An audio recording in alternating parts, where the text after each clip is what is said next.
Hello everyone, welcome to RBL academy. जय हिंद सभी साथियों को। आप सभी को रिपब्लिक डे की ढेर सारी शुभकामनाएं। आप सभी जानते हैं कि इस बार के हमारे चीफ गेस्ट यूरोपियन यूनियन की प्रेसिडेंट हैं। तो इस वीडियो में आप सभी के साथ डिस्कस करेंगे यूरोपियन यूनियन और भारत के बीच में हुई ट्रेड डील के बारे में, जिसे न्यूज़पेपर में मदर ऑफ ऑल डील कहा जा रहा है। आइए मिलकर समझते हैं कि इस बार रिपब्लिक डे पर क्या क्या नया हुआ, साथ ही साथ कौन कौन से समझौते हुए जो हमें और आपको किस तरह से प्रभावित करते हैं। वीडियो को ध्यान से देखिए, आपके सभी पॉइंट क्रिस्टल क्लियर हो जाएंगे। यदि आप सभी को ये जानकारी पसंद आती है, कमेंट सेक्शन में अपना फीडबैक जरूर लिखिएगा। चलिए वीडियो को स्टार्ट करें।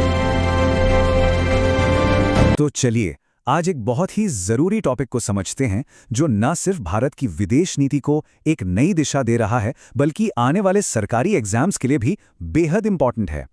हम बात कर रहे हैं भारत और यूरोपियन यूनियन के बीच हुई उस ऐतिहासिक सामरिक साझेदारी की जिसका ऐलान भारत के 77वें गणतंत्र दिवस पर किया गया।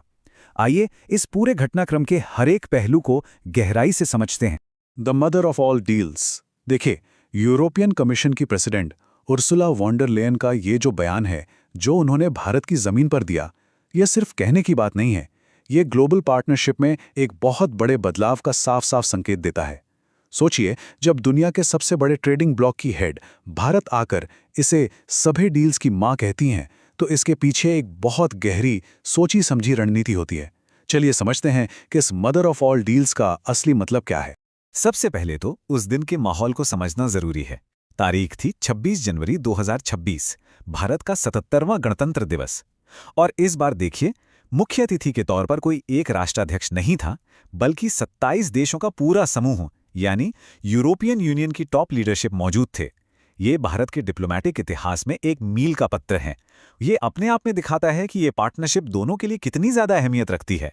अब जरा इस दिन के की पॉइंट्स पर नजर डालते हैं जो एग्जाम के लिहाज से बहुत जरूरी हैं।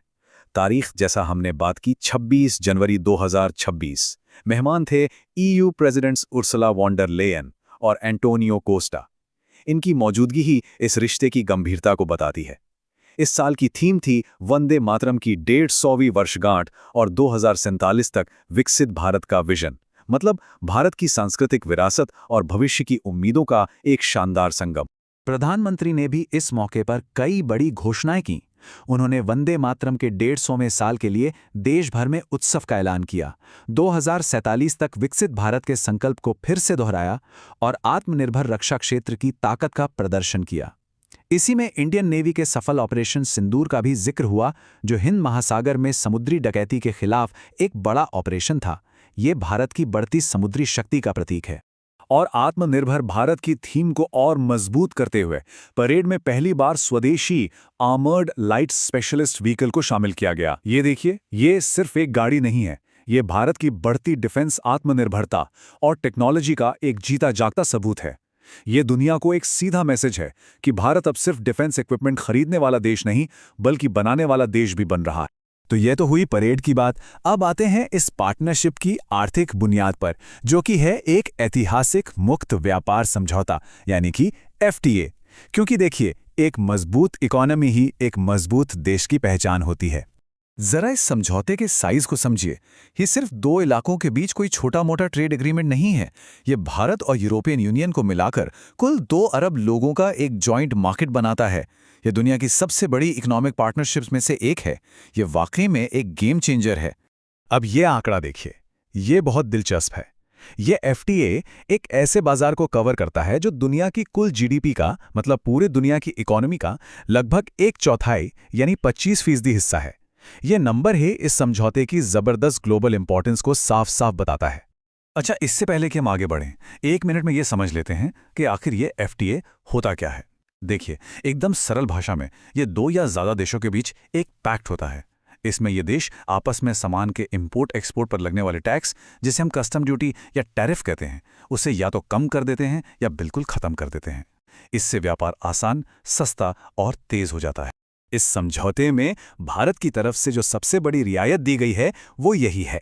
15,000 यूरो से ज्यादा कीमत वाली यूरोपियन कारों पर इंपोर्ट ड्यूटी को सीधे 110% से घटाकर 40% कर दिया गया है। ये एक बहुत बड़ा कदम है जिसका इंतजार कई सालों से हो रहा था और ये दिखाता है कि भारत ईयू के साथ अपने व्यापारिक रिश्ते को कितना मजबूत करना चाहता है।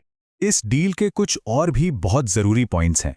पहला, भारतीय किसानों के हितों को बचाने के लिए एग्रीकल्चर सेक्टर को इस बातचीत से पूरी तरह बाहर रखा गया है। एक बहुत बड़ा फैसला है ये। दूसरा, ये जीएसपी यानी जनरलाइज्ड सिस्टम ऑफ प्रेफरेंसेस के फायदों को बैलेंस करता है। जीएसपी में क्या होता है कि अमीर देश गरीब देशों को व्यापार में कुछ छूट देते हैं, तो ये एफटीए उस टेम्परेरी छूट की जगह भारत के कपड़ा, इलेक्ट्रॉनिक्स और फार्मा प्रोडक्ट्स को यूरोपियन मार्केट में एक परमानेंट, ज़्यादा भरोसेमंद पहुंच देगा। व्यापार और अर्थव्यवस्था तो किसी भी रिश्ते की मजबूत नींव होते ही है, लेकिन आज की अनिश्चित दुनिया में डिफेंस और सिक्योरिटी का सहयोग भी उतना ही जरूरी है। तो चलिए अब इस साझेदारी के दूसरे और शायद सबसे अहम पहलू पर फोकस करते हैं। ये जो नई सुरक्षा साझेदारी है, ये 4 मेन पिलर्स पर टिकी है, जो इसे अपनी तरह का पहला समझौता बनाती है। पहला, खुफिया जानकारी के लेन देन का समझौता। ये आतंकवाद और दूसरे खतरों से लड़ने के लिए बहुत जरूरी होगा। दूसरा, ईयू के डिफेंस प्रोजेक्ट्स में भारत की भागीदारी, जिससे हमें मॉडर्न यूरोपियन डिफेंस टेक्नोलॉजी मिलेगी। तीसरा, समुद्री सुरक्षा के लिए मिलकर टूल्स बनाना, जो इंडो पैसिफिक की सुरक्षा के लिए जरूरी है।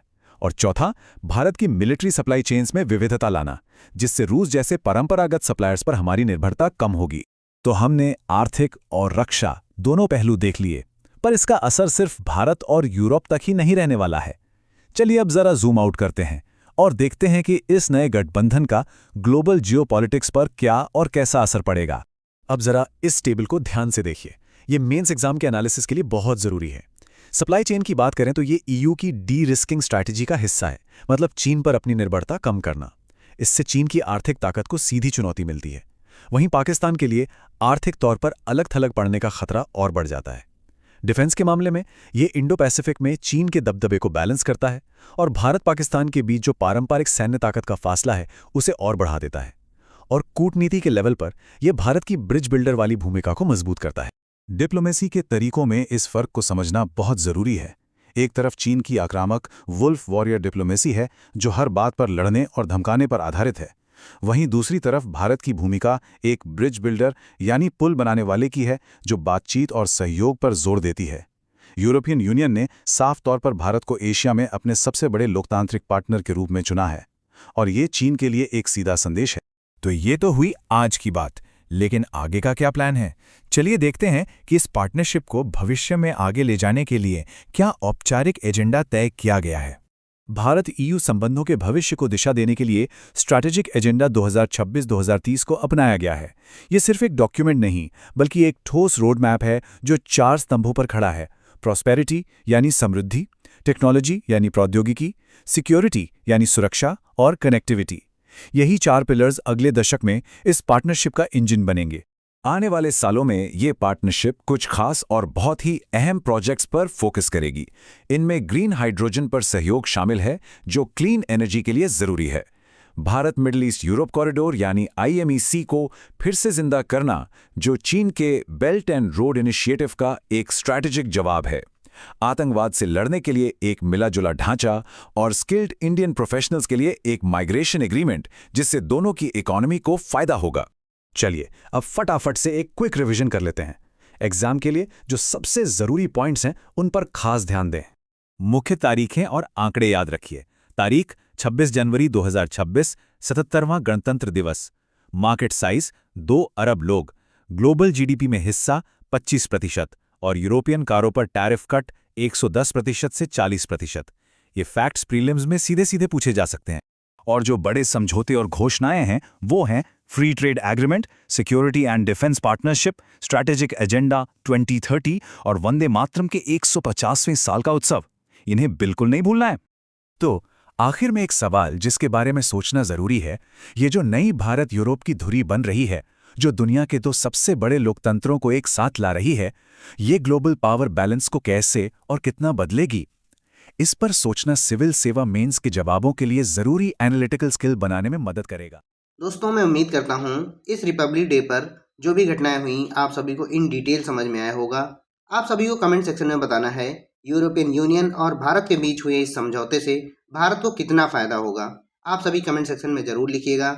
यदि आप सभी को वीडियो पसंद आई है तो वीडियो को लाइक करिएगा, चैनल को सब्सक्राइब जरूर करिए, ऐसी डिटेल्ड एनालिसिस वीडियो मिलती रहेंगी। मिलते हैं नेक्स्ट